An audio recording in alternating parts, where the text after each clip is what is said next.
Peace, family. What's going on? Thank you for tuning in to another episode of Family Business. Our wealth, our health, our business, family business. So, we bring some more community members, some more family members to the table. Today, we have the pleasure of bringing a couple artists to the table. And as an artist myself, I'm excited to sit down and talk to them about expression. What is expression? What's the responsibility an artist has for expression? And should your expression be able to get you in trouble in 2022?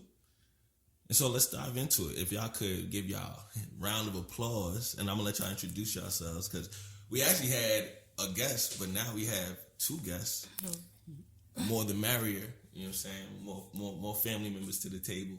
That's great. So if y'all can introduce yourselves and tell us a little bit about what you do in the community, some of your projects, some of your productions from before. I know we were in Crazy Black Woman together. We were all in Crazy Black Woman together, as a matter of fact. So that's dope. So yeah, tell us a little bit about it. I'm Lady Ursela, Lady X. I'm a spoken word artist, photographer, producer, and owner of a family business called Von Trap Network, Von Trap LC. And it's my family, of course. And this is a new addition to Von Trap and to my family.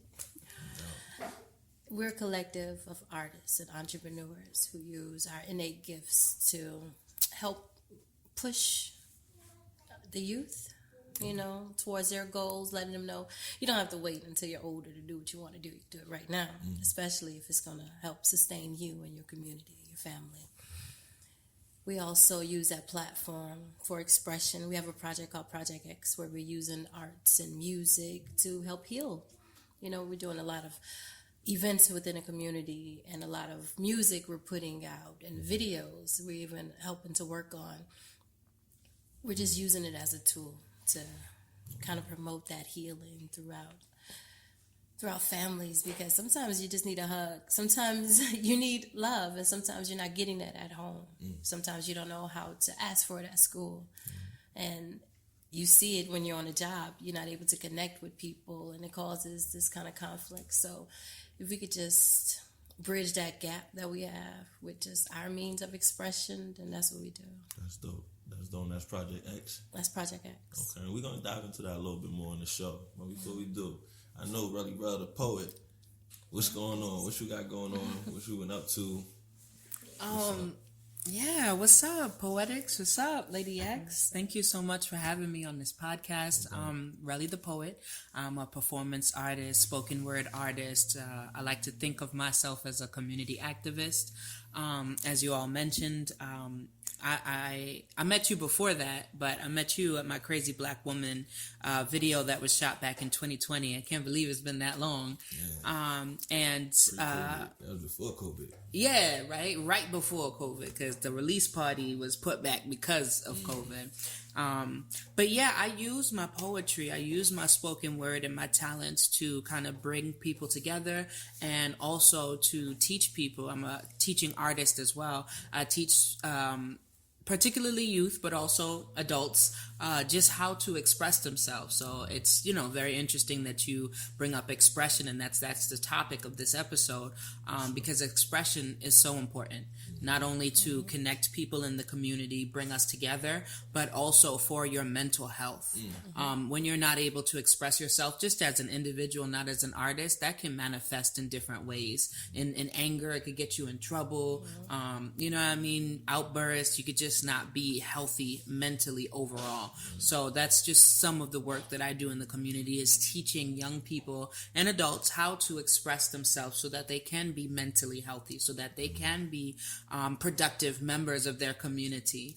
Right. And that's just a little glimpse into what I do. No, that's dope. And as all of us being artists, and I'm glad you brought that up, but segueing into our expression, what is the responsibility, do you feel, or is there a responsibility for an artist that has a platform, is passionate about the things that they are passionate about? What do you see as a responsibility for artists nowadays? I felt that it was a responsibility of mine. If I had it, it's almost like blessed to be a blessing. I had a gift. I could work a camera. I could write a poem. So I'd go into schools and the libraries and offer production classes, and not just, okay, I want you to be the next artist or actor in my show. I want you to know that this is a tool of expression. Get here, scream, cry, then go into laughter. Go through these emotions, because a lot of times we're not able to even feel. Like Black boys, don't cry. We're not able to just feel and sit in our feelings and understand ourselves and our emotions. So, yeah, acting is a tool to let it out as another character through a script and a scene. Connect with a character or a piece. And even with poetry, I went into one school and I was teaching an introduction to production. But of course, because they're young ladies, it was so much more than just that.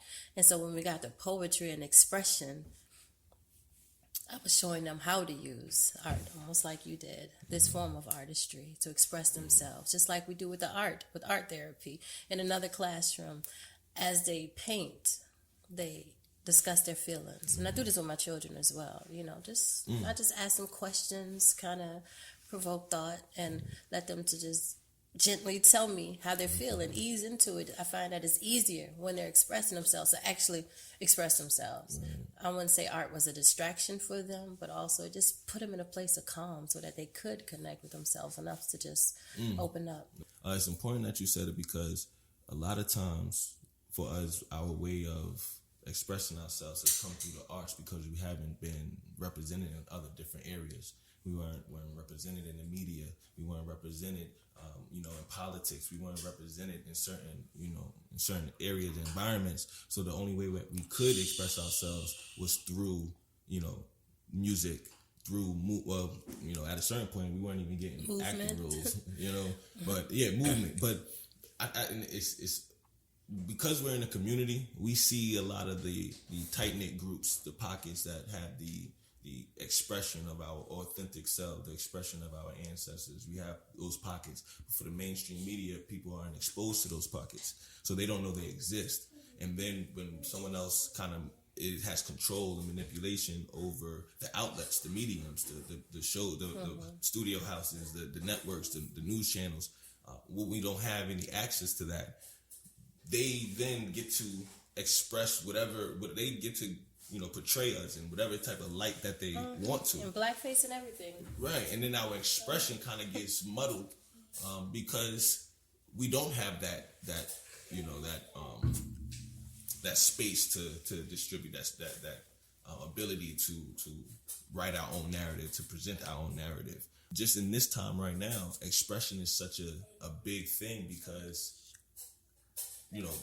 Kanye West has been able to express himself, and we've seen the backlash. Someone like Kyrie Irving has expressed himself, and we've seen the backlash. So how much of that kind of like suppression, what does that do? That suppression of our expression to the culture, to our people? Is it misleading them? Do you think it's, tell me a little about During Katrina, we were rooting for Kanye when he got up there and said George Bush does not like black people. What took them so long to come in and offer some assistance? And you're from Louisiana. I am. So you was there for that.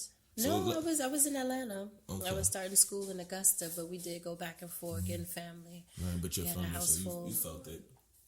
Still feeling it. Let me ask you a question though. When he said that, how did that make you feel as a native of Louisiana? Like I said, I felt represented. I felt heard by someone with not just the ability, but the audacity to stand up and say something like that. And a lot of times we don't get that. We don't get people who's bold enough and brave enough to go against the grain, against the current, to say something that most people aren't saying. Like when we saw Killer Mike jump up there after the riots here and protests here in Atlanta, after Keisha Lansbottom put him on. Like, okay, burning your own city, you got to stop, And I expected him to say something else. I'm not saying that we should have burned everything down, but I thought he would relate a lot more to the pain and anguish that they were expressing through that act. If that had been Kanye, it would have been a different conversation you'd have had with them. The statement would have been a little bolder, I bet. You know what I mean? But, what happens when those things don't get said? because I think that's what we're looking at right now. Decades and decades. When the last time we had a leader that Bottled up spoke? suppression. Bottled up, you know. It gets bottled up, and then it comes to a top. It comes to a head. Like, even when Barack was in office, not the first time I voted for him. It was the only time I voted for. I think we all do. You know, First and I think last. we all. I didn't vote for him again. You know, I would listen to him at these talks. I remember they all sat down. They all came to the table. Like, we got to do something about this violence. And he came and said that the gun violence was down in Chicago. What, the South Side, too? I'm like, you from there. I know you lying. You know, I've been there a couple times, but I just did a show out there. You know, so to feel like he's in a position where he's unable to speak freely or unable to speak up and out for us as much as he could or would want to, you know, it's not a respect that I have. So I have more respect for Kanye West right now than I do for Barack. Why would someone be unable to? You said if he was able to speak up. Why would a celebrity or anybody be unable to? And I know we know the answer, but Like the president, why would he be not unable necessarily the to president. relate to? President has a lot of responsibilities, a lot of diplomatic things that go along with it. So I'm not really talking about the president. I don't ever expect the president of the United States to speak about the atrocities of the United States. Not an expectation I have. Okay. But in terms of an artist, in terms of a public figure, why would they not be able to? The blacklist. You get, you know, your ratings go down.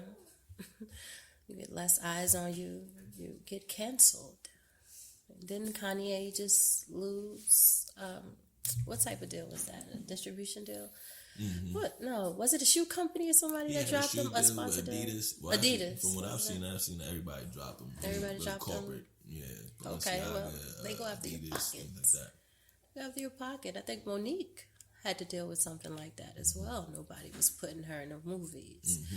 And a lot of times you'd rather just stay low, keep a low profile, keep your head down, not speak up and out. You know, not become anyone's activist, because now they're going to come after you, your character, your image, your money. Who wants that? Yeah, I remember Dave Chappelle, and when around the time when he gave up the show, Moved to Africa somewhere.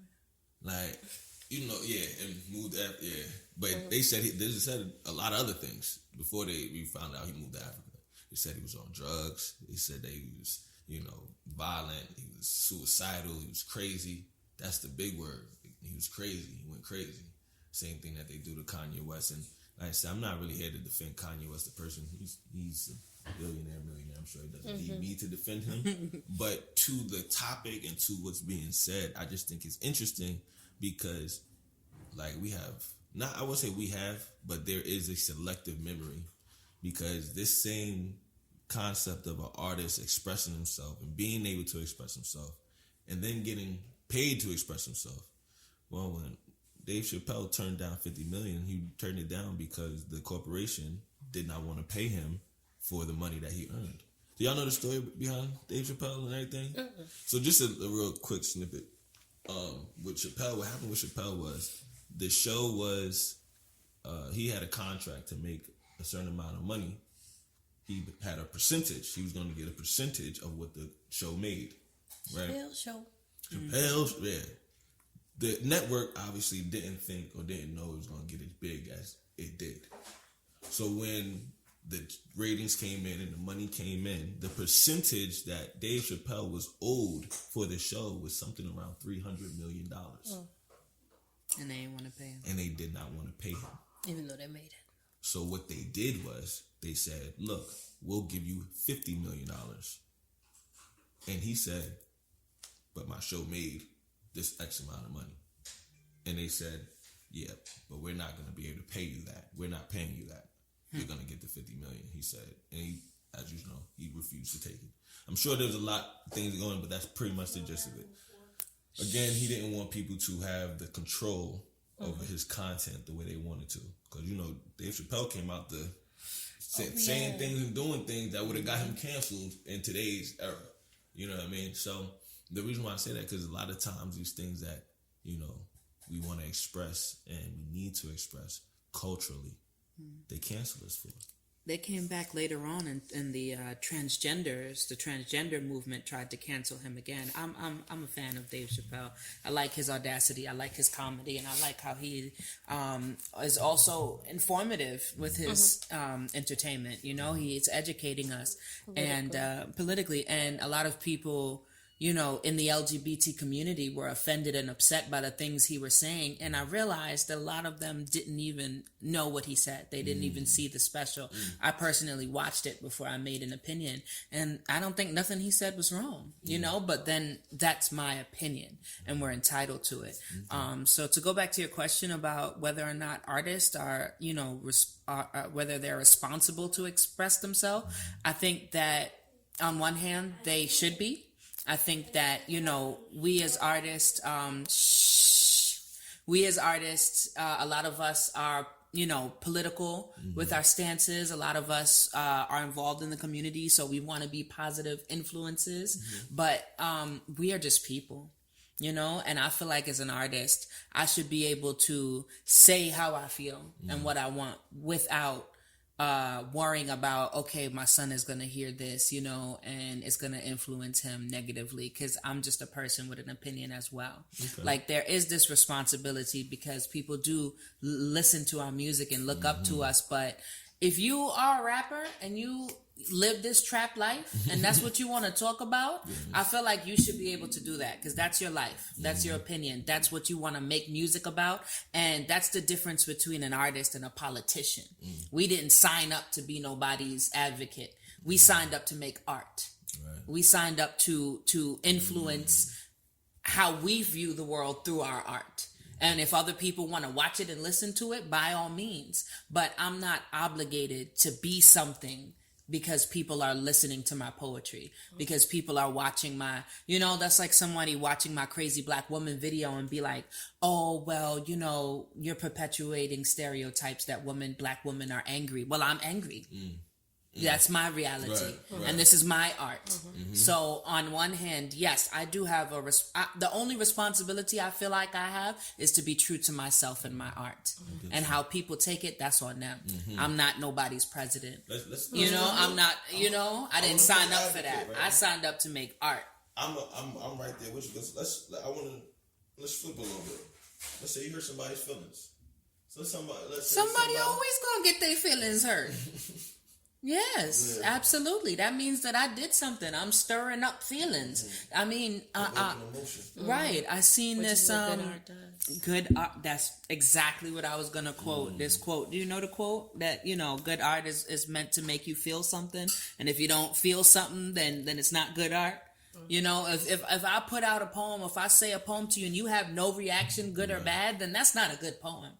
You know what I mean? If I'm not making you feel, no, it's not. If you just sit there like I'm, you know, if you don't have no type of reaction, no feeling, I don't stir anything up in you, then I didn't do a good job. You know, because even if you're just feeling what I'm feeling, because the emotion is so intense and it's conveyed so, you know, so well. That you feel what I feel. You ain't even have no prior feelings, but now you feeling something. I did something. If I offended you, then that was a good poem. I made you feel something. To yours. Yeah, or if you feel good about it, or if you feel passionate about it, if you feel what I feel as an artist, then I did my job. You know, but I don't have no problem offending people. You know, I don't fault nobody. That's why I say I love Dave Chappelle. You know what I'm saying? All day, every day. Tell it like it is. You feel me? Because you're going to offend people. You cannot be an artist. You could just be a regular Joe Smo working at the bank and you could offend people. But people going to be offended. Good art also inspires people. Absolutely. And Dave Chappelle with his artistry. And I like his skits. You know, even the little songs and jingles they he real. made. I like it. You know, the little crackhead, Tyrone. That's real. Yeah. And I think the most powerful thing that Dave Chappelle did was he spoke to a culture that's disenfranchised. You talking to a culture that has been exploited, and then it's like we never get to really put our story on the front line, on the front page, but we also have to sit back and watch other people do that. We have to sit down and watch it when they put, you know, slave movies together, and some of our favorite actors are in the movie. and we Junior, don't get, stop talking, please. and we don't get a chance to. We don't get the chance to tell our real story, and we're sitting back watching other people do it. So then when Chappelle actually comes out and says something that we can relate to and that we can resonate with, whether it's making fun of it, whether it's poking at it, whatever it is, because black people can laugh at themselves. We're seeing ourselves. Absolutely. Absolutely. We're seeing ourselves and we're enjoying it. The same thing with other forms. And you mentioned, drill music, trap music, things like that. Now, I'm not necessarily a fan of it, but when I examine it, like you said, people are talking about their lives. And if we're going to be talking about the lyrics, yes, I'm not saying that they're the best lyrics, but they are expressing what they live day to day. And what they live day to day, they did not create. It's not an environment that they built for themselves so that they could talk about killing. No, it was an environment that was placed on them, that they had to experience, and this is what happens in this environment. And we're telling you, but the drugs and the guns and all of those things were brought into our communities. We didn't go and get a chemistry degree so we knew how to make drugs. You know what I'm saying? Do those things. But one of the things that comes with that is when we didn't create the situation and people are profiting from the situation. The art is the only way we can get that message out. But who's making the money by diluting our message? For every Cyrock, for every what's the name, Rhapsody, and I mention those two artists because they're more of an underground. I could mention the Kendricks and the J. Cole's, but for artists that are underground and actually still reachable and touchable, who's gonna put the $1 million behind them? Who's gonna put the $2 million budget behind them? The people who want to hear us tell about our story so we can perpetuate it: guns, drugs, sex. We have artists who have already tried to transcend that narrative. Absolutely, and so, they don't get pushed. And they don't get pushed. And so when there are a group of people who profit off of it, you la really. I have an EP I'm releasing that throughout the EP we transcend. We go from the life we used to live with this trap, you be that rat in the trap coming after my chat after been lying with the shoddy ready for whatever, and it was my life for real. And then I'd go into Mama Bear kitchen, breaking bread and knowledge down in my own house to my own child, to my only baby girl. I tell her this, tell me how it sounds, act like a lady, but know that you're a goddess. We transcend, we go from that to this. And even when we're talking about relationships, we go from gangster love to, the love that we need to see and perpetuate more of, to create new cycles that our kids see us loving this way all throughout this EP. And a lot of times you don't really get to grow with the artists. They go from the trap and the rap and where they are to killed. You don't really get to follow the growth of that artist. Like with Beyonce, she's mainstream, I know, not underground, but I became a fan like later on. Just I can hear her growth through her music. I can hear, the woman she became and how she began advocating for women through her music. And for their expression. A lot of times we don't get that, but we don't know that it's an option because a lot of times people don't want to hear that. It's not mainstream for a reason. Right. People, the people that are pushing products and music and these people, they want to have that narrative perpetuated. That reminds me of us talking about drugs, money, sex, and all that. That's true. That reminds me of something that I experienced in New York. Because, before I came to Atlanta, I used to live in New York. And that's when my kind of career as a performance artist began. I've been writing for a long time, but then I started performing. And in New York, there's all of these opportunities, especially if you're actually talented, right? They're ready to pluck you up. And I actually got a deal You know, this dude that started this record company label or whatever, he was a millionaire in his own right, and he had a lot of money, and he wanted to start his company and funnel it. So he got me to sign a contract and put me in a studio. He gave me a signing bonus, a couple $1,000. At this time, I'm maybe like 20 years old. So somebody putting $10,000 in my hand for my music and my poetry, I was like, oh, I'm lit. You know, I was like, I'm signing shit. I didn't even read it. I'm ready. You know, I'm taking the money, I'm spending it, I'm going out, I'm doing the thing. He gets me these sections at these clubs, and really, he wasn't really even doing nothing. But to me, at 20 years old, I was like, damn, I made it. You know what I mean? Here's what happened. He takes my poems, he puts me into the studio, and he's like, okay, rap it. Put it to this beat. Or I don't like this, change this. Like, he starts to do little things like that. Now, mind you, I done took and spent the money. You know what I'm saying? You know what I'm saying? I done partied with the bottles and celebrated this contract. So even though I wasn't particularly liking the direction it was going, because I'm like, you found me at an open mic doing poetry. No beats, no hip hop, no persona. It was just Relle the poet in the mic, a cappella doing poetry, and you said you loved that and you wanted that. Now you're pushing this hip hop artist. Now, like, he even asked me if I wanted him to pay for me to get my body done. You get what I'm saying? Like, he was trying to make me Nicki Minaj. Right. You feel me?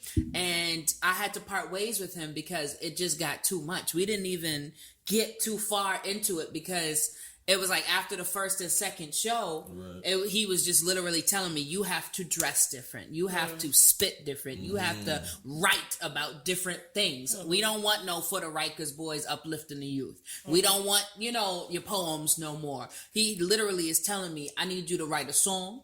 He puts on a Cardi B or Nicki Minaj song, whatever, and he's like, write it like that. Do this. Because people don't want, I probably would have, but that's not who I was.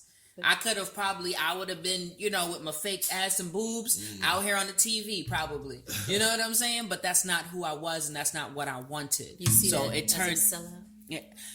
I don't see it as a sellout. I just see it as not me. I couldn't do it because I'm sitting here and I'm rapping in the studio, and none of it feels like me. Okay, you know what I mean? But you say you don't think it's a sellout, right? I don't think it's a sellout because shit, I probably would have been.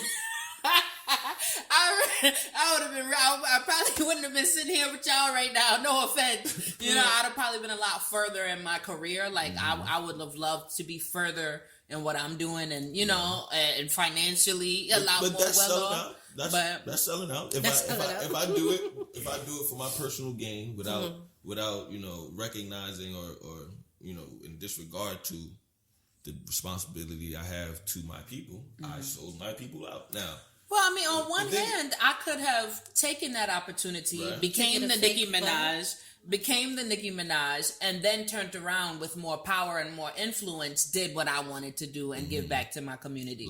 Because here I am, and I'm still pushing for myself and advocating for myself, and I don't have as much influence. I don't have as much money, as much power. Right. You get what I'm saying? So I'm still kind of here in the trenches fighting after 10 years of doing poetry and almost disappointed in myself because I'm not where I want to be. Right. And I get that, and I honestly think that's what makes Kanye's, and again, not the man, but the message so powerful that he did it on a platform that did reach 10 million people. We don't have the platform because we stayed down. You know what I mean? I have a similar story about that when I went to New York. I used to do background acting and modeling, but then I ran into a situation where somebody was trying to exploit me and was trying to take advantage of me because I was, in New York, running around, trying to do, takes and shoots and things like that. It get real blinded, We could do this with you. We could do this with you. All these promises and shit. Now, and I'm not going. It's not about saying what's right or wrong, because even if I say that you sold out, okay, like I sold out, and now I'm taking care of my family, and now I'm living in this nice house, and I make that decision every day, twice on Sunday. It's not about good or bad, right or wrong. It's about cause and effect, causality. What happened when you didn't take that opportunity versus what did happen when you did take the opportunity. So you could very well say, yeah, I could have, made the money, got into the game, got influence, you made it big, and then turned around and got my people back. it's a lot easier said than done. And there's a lot of artists who have tried that. And then you have artists who have tried that, turned around, and then you never hear from them again. So it's like, yeah, I'm not even going to say, right or wrong, good or bad. Because now maybe you got to, grind, work, and do your art. As opposed to having someone take care of all of these different things. But there is something that comes out of each and every one of those decisions. And a lot of times people have this notion that what I do doesn't affect anybody else. Oh, it's my decision, my life. It don't matter what everybody else thinks. But that's not how life works. We are all connected. We're all connected on a very cellular, spiritual level, but we're not even going to get there right now. We're just going to talk about the cause and effect of our actions and our consent. So when you do make that decision to go take the 10 million, change your look, your outfit, your spitting, your bars, when you do that, you don't uphold a certain type of integrity that was given to you. The Most High gave you those words. And the minute you say, I'm gonna sign this check for 10,000 or 10 million and change those words, you went against the Most High. You went against your own self because that was your gift. That was your download. So you think, okay, well, I made a decision for my family, for the easier, comfortable life, right? Let's say that. But now, where the Most High put a purpose and a direction on your life, and you went against it, how many people's lives did you not touch? How many people's lives have you touched with Crazy Black Woman? Like your how daughter. How many people's lives have you touched with your spoken word or your artistry? I was touched when you just dropped 3 bars for me. So how many people were you able to touch because you didn't make that decision? Versus how many people would be looking at you like, well, shit, man, I was going to fight the good fight, but ain't nobody else fighting the good fight. Ain't nobody else fighting. You know what I mean? Right. And honestly, that Birkin bag do look kind of nice. You know what I mean? And you know what? Honestly, I really don't know that much about the history.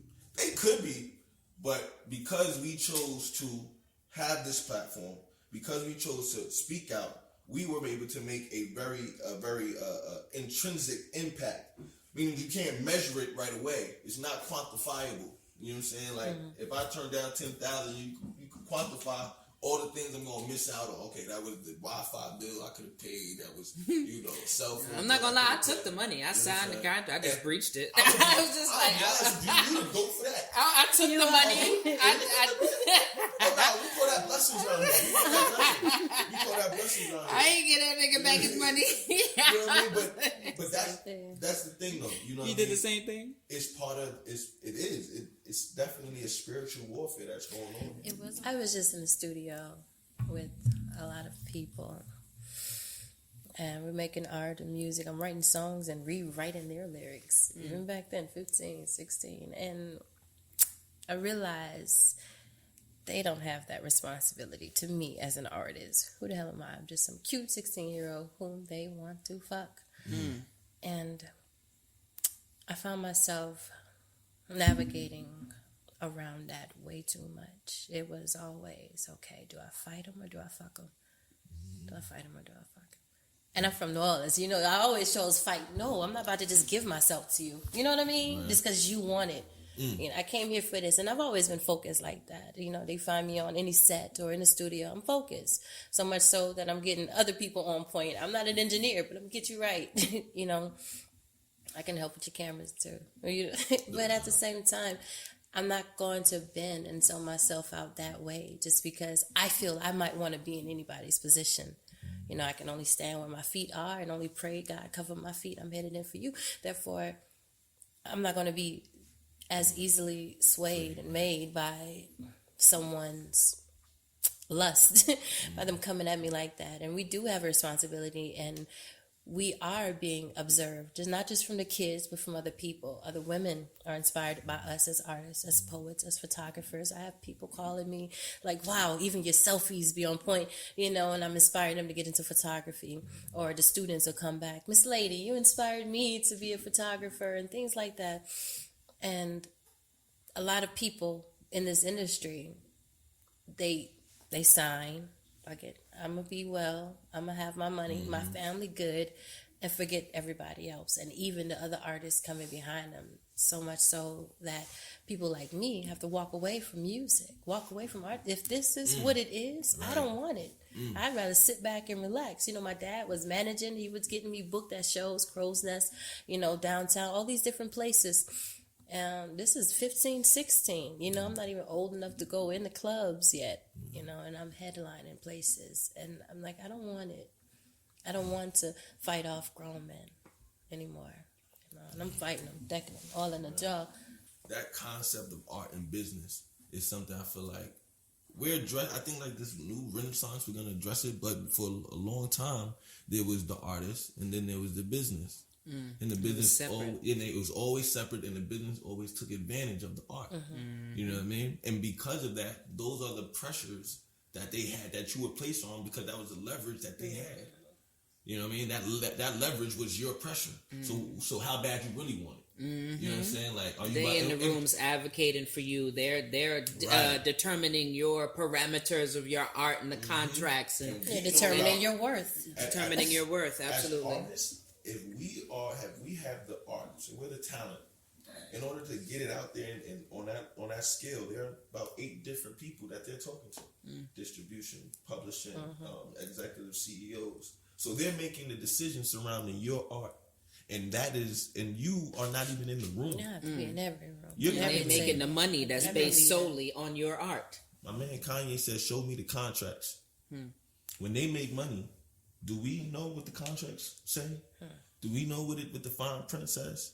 Now, outside of that, and one of the things I respect about, like, when I first met you as an artist, I believe I met Relle first, because I met you on stage.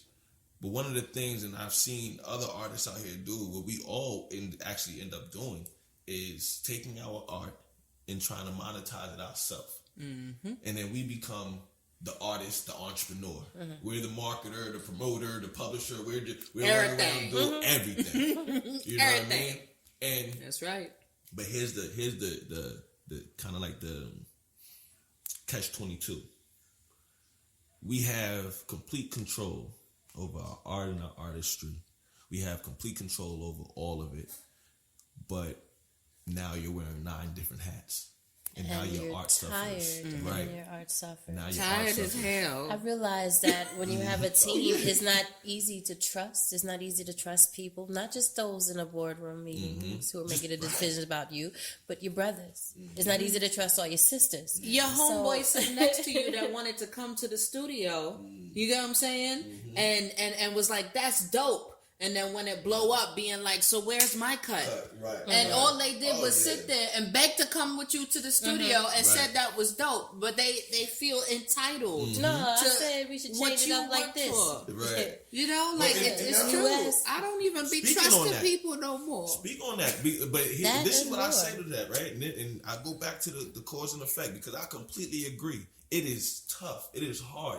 And one of the things, until you actually try doing it, you don't know how tough it is. Because for people to say, oh, it's hard to trust people, and they never do, you took the easy way out. Because when they told me it was hard to trust people, I still tried to trust people. And you got burned. And you got burned. But here's the thing, though. We, as artists, we are driven by something that we keep going to the fire. We keep on going and putting ourselves out there. Not saying that we keep trusting people, not any one specific thing, but as artists, we always put ourselves out there in that vulnerable position, which is why the business is always going to exploit it, because the whole thing about business is being protected behind the veil. A business is a person that is protected by the veil of business. Art is the person putting themselves out there on Front Street. So you'll always have a situation where someone can capitalize, manipulate the more vulnerable people. That reminds me of social media.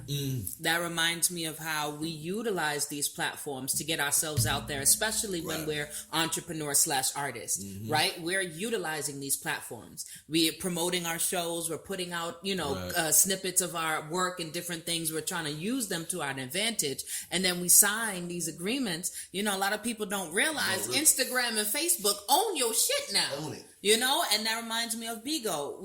I recently found the social media platform that Ladee has joined me on called Bigo. You have heard of it? Bigo Live. You get points for being. You get beans and shit, and shit. They was paying me. I've been cashing out a little bit on Bigo now. Mm-hmm.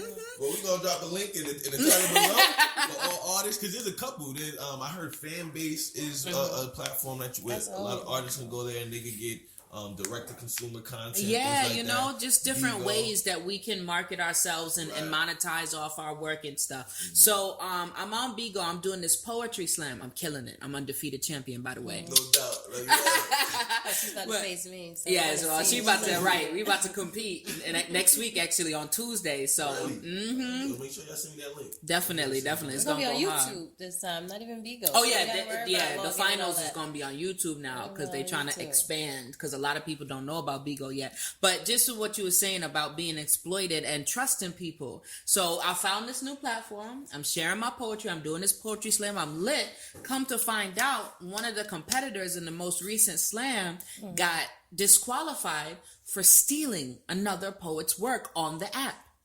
So these are the things as artists that we have to be aware of. So we're like, okay, I done had somebody try to steal my work before. Of course. I learned, I copyrighted. Go ahead, I wish you would. Please do. I feel you. It hit my pockets now, because all my work is copyrighted. Branded. Crazy Black Woman, everything copywritten. I got the certificate. I'm not You playing. know what you should do, honestly, and we could show artists how to protect and make money off of their art. Absolutely. Direct to consumer content is a real thing in 2022.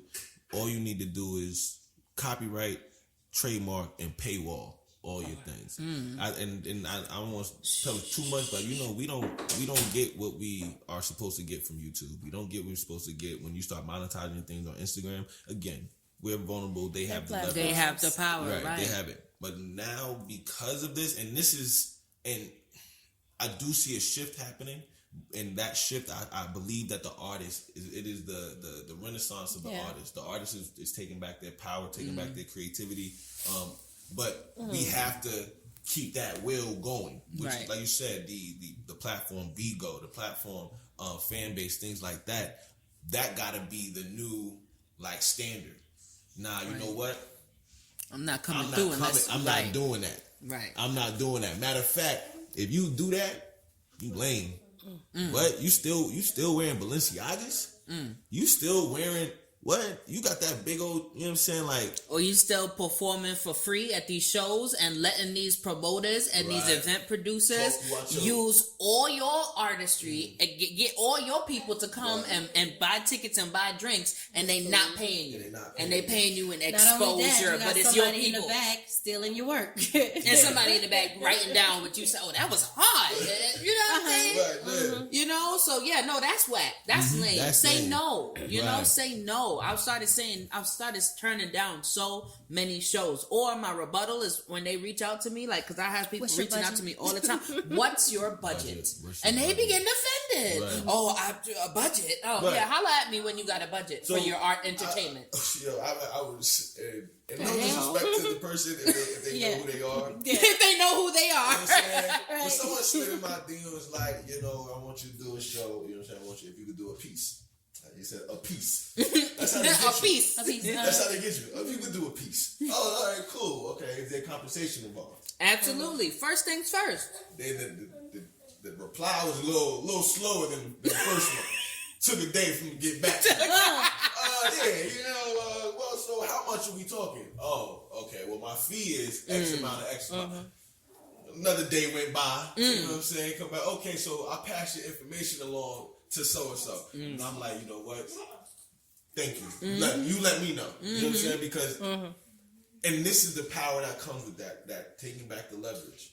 And they're not even used to that. They're not even used to that because they're so used to artists being thirsty to share and not realizing that we are the worth. Right. We are the entertainment. We are the, it's our crowds, our people, our family, friends, supporters coming out. But not only that, and you can attest to it as an artist, that's my blood, sweat, and tears right there. That's my pain. That's my work. You see what I'm saying? I got just in my life, I got poems, I write my poems. I don't type. All handwritten. Yeah. So I got paper with tears on them, and I wrote that. And paper the with reason why blood you on felt something when I wrote this, when you heard my poem, is because I felt something when I wrote it. So for you to come and now to monopolize or capitalize off of that and monetize off of that, yeah, that's a conversation we have to have. So when I know we bring this back to but what the man said, when we bring that back to the business owners, the executives who are taking it back for it, yo, you gonna have to pay me for this pain. But yo, you know what? That's crazy. And I wasn't planning about pay me for this pain. That's about to be a whole spoken word, maybe an album, let me maybe jump on something. that. Yeah, because you gonna have to pay me for this pain. You know, I watched Kanye go in here. What was that? That wasn't Death Row. But he advocated for himself. He wanted to get his music heard. And he sat in that office, walked around, played it for some executives, secretaries, things like that. He advocated for himself to get that work out there. I did all this work here. I'm not tired of, but I've been working for other people. I've been working on their music, their beats, and now I'm working on mine. This is my project. I want you to hear it. And he, did that, put in that footwork. And he advocated for himself. So yeah, that is his blood, his sweat, his tears, his work, and he pushed himself when a lot of people wasn't really biting and taking chances on him to get in that position. He got there. Ain't nobody gonna tell me nothing. As soon as I get my money right, he got it right. Did you see that? Was in the documentary. That's what I'm referring to. Where he advocated for himself. And a lot of times we don't do that. Going back to what you were saying about hiding behind a veil. Not hiding behind a veil, but having that veil there available. We don't always push for ourselves in that way or get to. Right. You got somebody else. Honestly, I don't think people are empowered enough. I don't think they think that they should or can, because we've been taught to hate ourselves for so long. Turn that down, we've been please. Taught that our value is attached to the validation of popular society. It ain't, if black people, okay, that's y'all thing, but it ain't really popping into you over here on this stage. We don't see the value in ourselves enough to fight for ourselves, to stand up for ourselves, because the whole world and even the people in our own community are always talking bad about it. The crazy black woman, the angry black man. It's a stigma that we so afraid of. We'd rather not say anything so that we're not tagged with any type of stigma. So instead of me sitting here telling you, nah, hold up. Why are you voting for Biden? Biden signed a crime bill. Well, he's just mad. Nah, I ain't mad. I just told you the truth. Crazy black woman. Yo, what do we are unprotected, vulnerable, and 80% higher rates of death coming out of the hospital. And I might have phrased that wrong, but you get what my point is. The maternity death rate. Exactly. So when you come and say, no, there's something wrong with these hospitals. Oh, no, you crazy. We don't get to, who's going to validate for that for us? And then who's going to be able to spread that message so that it becomes an understanding other than the artist? And in this day and age, if they can't make money off of it, they're not gonna put it on their platform. They're not gonna put it out to the masses. They're not doing those things. You know what I mean? So it becomes that, and that's how we kind of started the show. The responsibility. And that's why I say that we have a responsibility to ourselves to speak our truth, to make the art that we are passionate about. Because you're always going to offend somebody. It's always going to be someone with a difference of opinion. But as artists, our responsibility is to make art. You want to call yourself an artist? Your responsibility is to make art. And be free in that expression. And courageous. And courageous, be bold and stand in your truth. You saw the Grace Jones I sent you. I don't know how I randomly, I was going down the rabbit hole of memes, and I seen this meme shared from Grace Jones in some movie with Eddie Murphy. Strong J, y'all seen it? Strong J. It was and it started making me just look at Grace Jones interviews, and she was so iconic because she did not give a damn. You know what I mean? And I feel like all artists should just aspire to be that bold and that free in who they are, regardless. She said in French, it's my image, it's my vision. Like, it's my art. You know? You gotta Yeah, control and it. you know, she control was that. just so unapologetically her. You know, and I'm sure people didn't like it, were offended and intimidated or whatever. Who cares? She did not care. There's a Like- artist. I want to say Nina Simone, but it might have been someone else. But she was known for giving promoters hell. She was what? I'm gonna hate myself later. But there's not hate myself later. Trust me. You know what I'm saying? But there was an artist. And she would do promotions, she would go around, but she was the only black artist, and it was like during the 20s.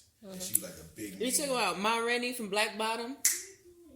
Like, she just recently came out with that movie.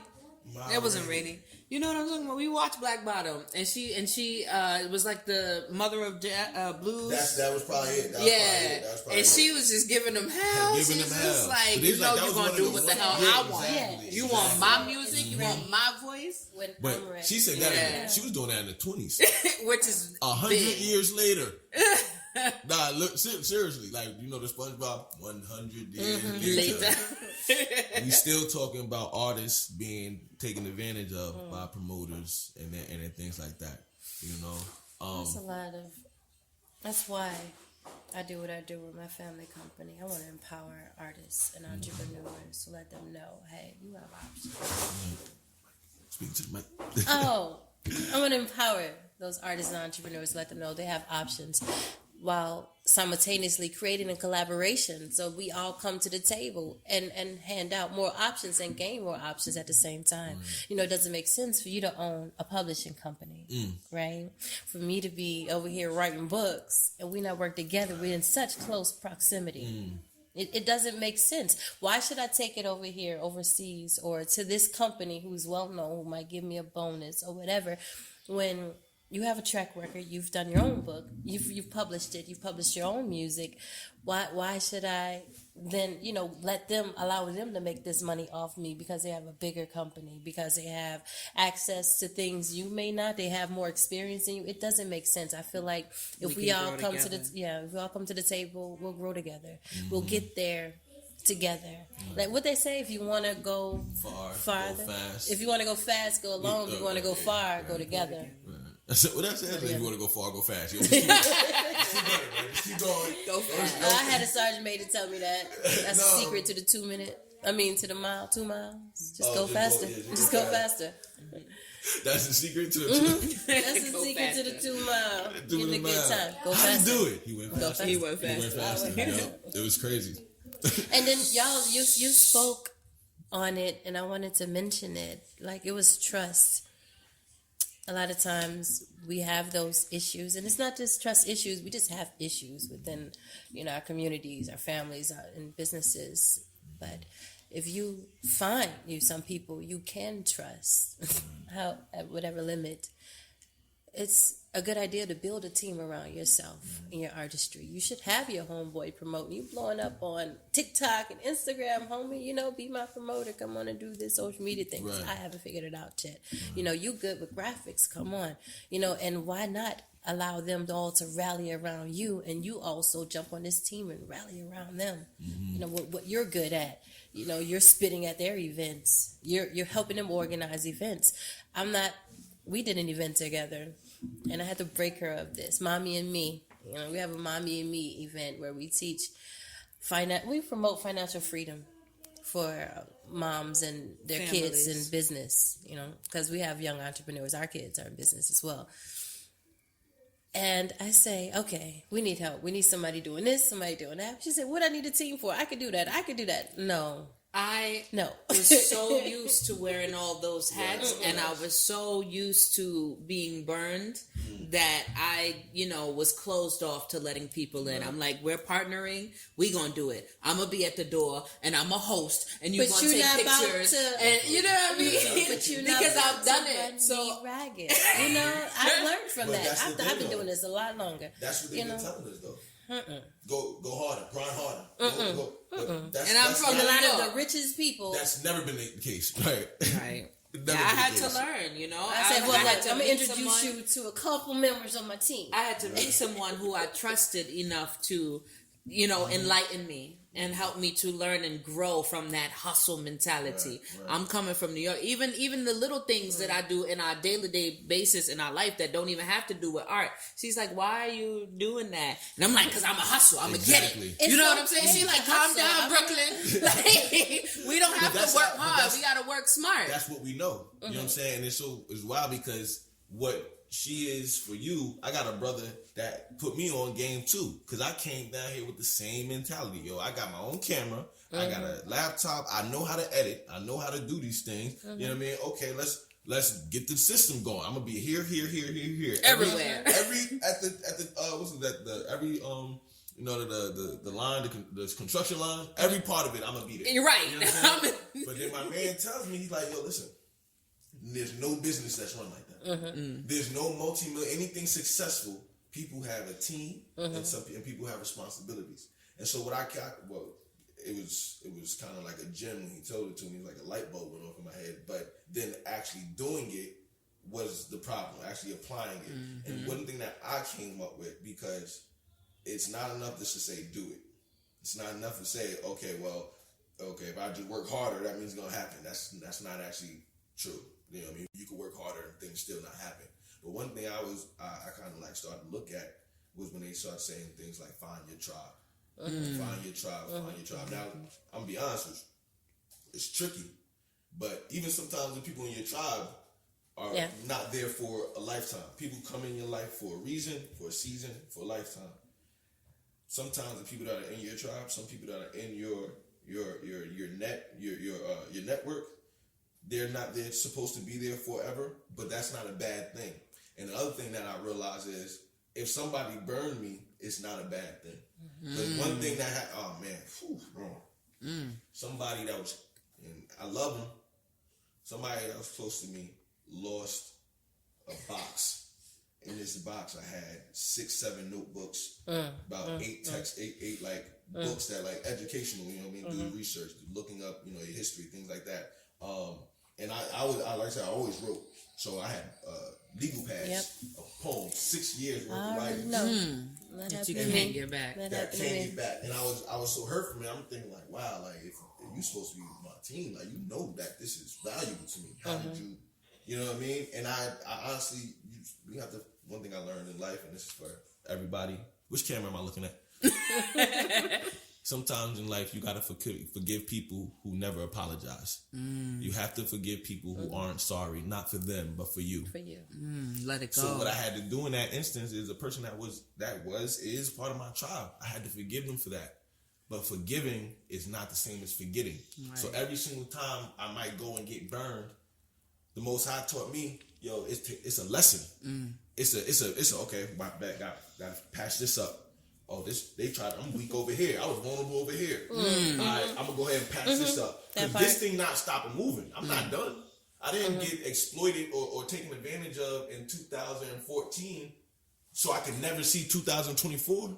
Nah, what happened in 2014 is the reason I'm gonna see 2024.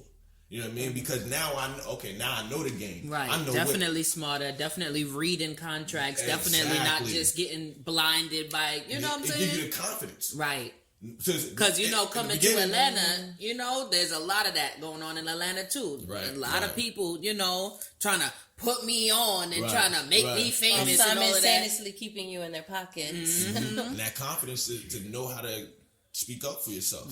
So if you're the artist and didn't know, like, can I,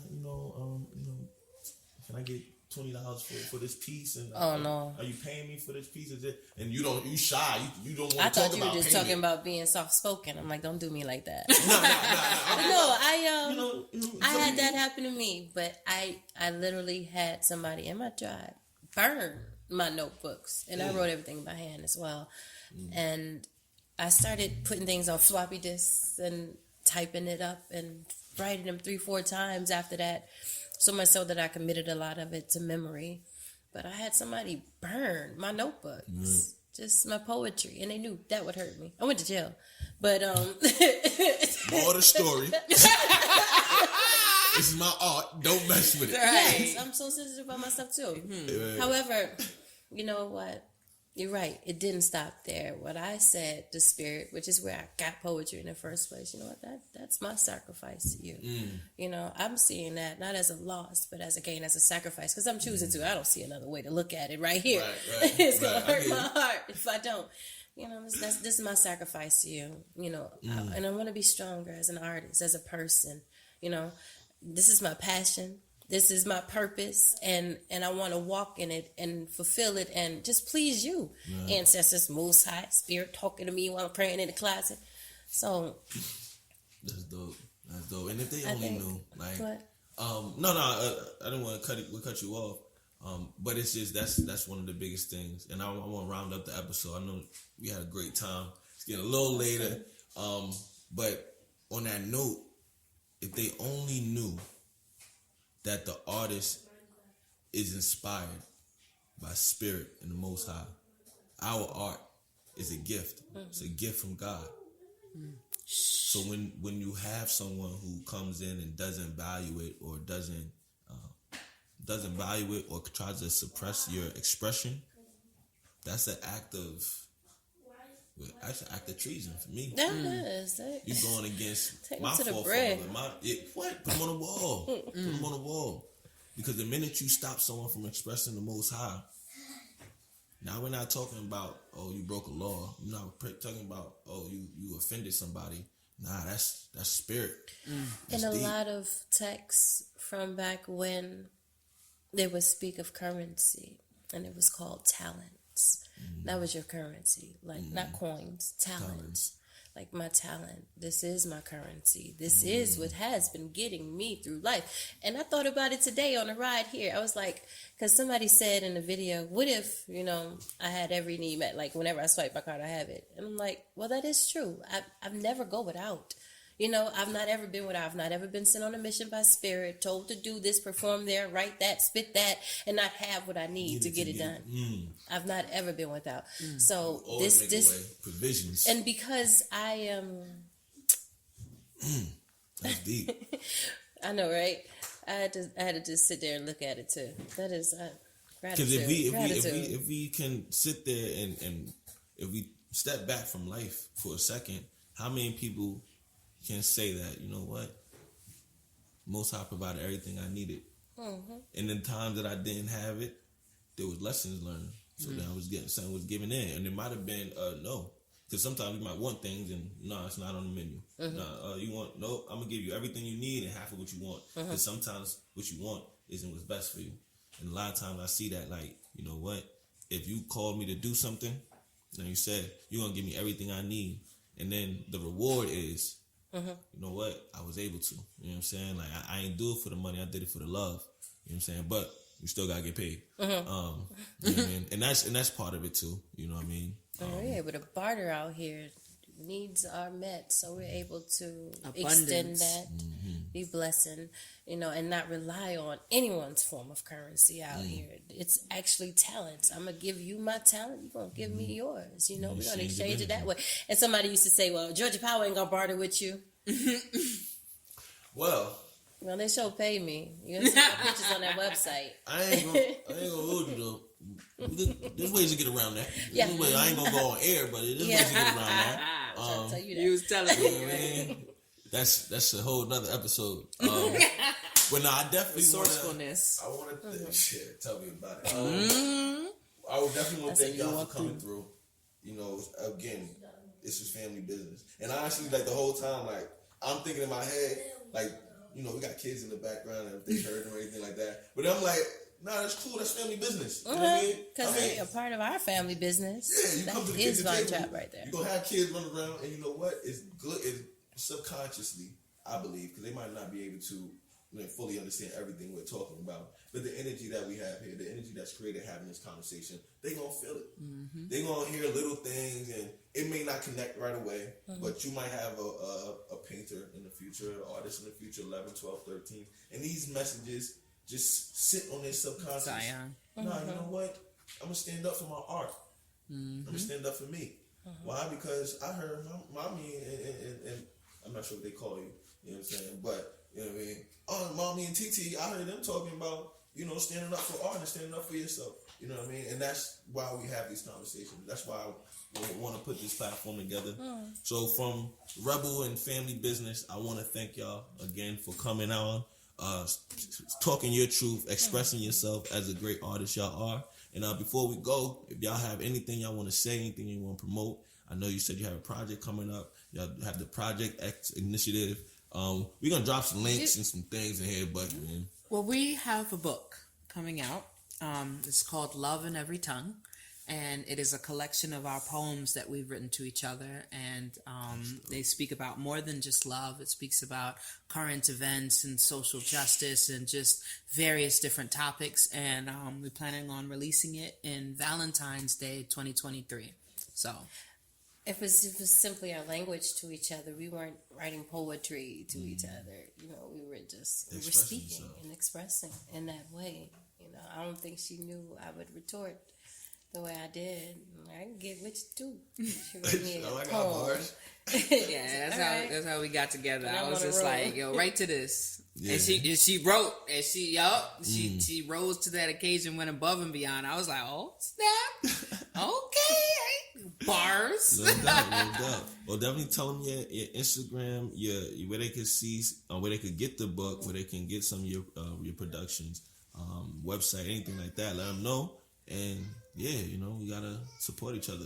You know what I mean, family business. I'm doing pre-sales on ladyx.com and Relle Speaks. Relle's Poetry, RELLES Poetry.com. Gotcha. And then Instagram at Relle the Poet and at Ladee X. Relle period, the period. Poet. She's doing it like how I do it when I'm on stage. Relle period. And I'm Ladee X, but Ladee is LADEE.X. And that's every platform, Facebook, ladyx.com. Ladee.x. Yeah, we're doing some events next year. You know, March, we're doing an artsy garden party. We started that about 5 years ago. We have the kids come out, learn how to garden, learn that agriculture is a part of our culture, and sell items if they're entrepreneurs with products or services. Network, get to know people, meet people. Paint and feature local artists. And feature local artists as well. Party. We bring a lot of art to garden. We're going to do that in March in New Orleans. And we're doing... My daughter's first time vending was actually at the Artsy Garden Party. Oh, yeah. That's what's up. Very first time. She was doing chocolate-covered strawberries, and she had these breakfast oatmeal bars. Mm-hmm. And she sold out. I had some chickens in the back, and I gave that to the chicken. They really enjoyed it. I liked it too. I'm just saying, nothing in there was something they couldn't eat, so it was lit. Yeah, it was all natural. Cool. Yeah, we're doing a Mommy and Me. Mommy and Me are financially free. In Brooklyn, at Nicholas. In Brooklyn, we going interstate. We going to different states, and we gonna take the show on tour, and we gonna have a team. We gonna. I learned. We're gonna have a team. It ain't gonna be just me and her. It's gonna be a team. We're gonna do the release for Love in Every Tongue out here. We appreciate your inspiration. We appreciate your art. Thank you for your platform in this conversation. It was very filling to my soul. I appreciate you. Yeah, it was to me too. You know, drove 500 miles for this. Shout out to you. Shout out to the journey. But thanks again, everybody, for tuning in for the episode of Family Business, Our Wealth, Our Health, Our Business. We have Relle the Poet, and we have Lady Ursula. Appreciate y'all. This is Poetics signing out. Peace, fam.